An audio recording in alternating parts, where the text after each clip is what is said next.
Amid growing tensions over Israel's war against Hamas, US President Joe Biden spoke to Israeli Prime Minister Benjamin Netanyahu after nearly a month and reiterated his vision of a two-state solution while guaranteeing Israel's security. Biden also discussed the ongoing efforts to secure the release of all remaining hostages under Hamas's captivity and reviewed the situation in Gaza. Netanyahu had repeatedly rebuffed Biden's calls for Palestinian sovereignty and two-state solution.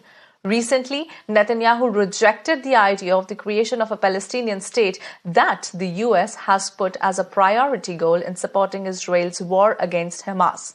Although President Joe Biden has stood against calls for Israel to agree to a ceasefire. Are you going to reconsider conditions on Israel aid given what Netanyahu said about a one-state? I think we'll be able to work something out. What does that mean? There are a number of types of two-state solutions.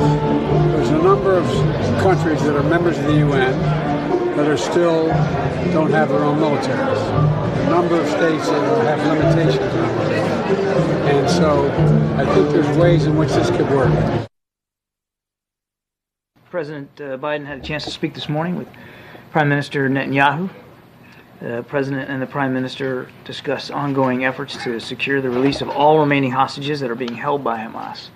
The two leaders also reviewed the situation in Gaza and the shift to targeted operations that will enable the flow of increasing amounts of humanitarian assistance while keeping the military pressure on Hamas and its leaders. The President also discussed his vision for a more durable peace and security for Israel, fully integrated within the region, and a two-state solution with Israel's security guaranteed.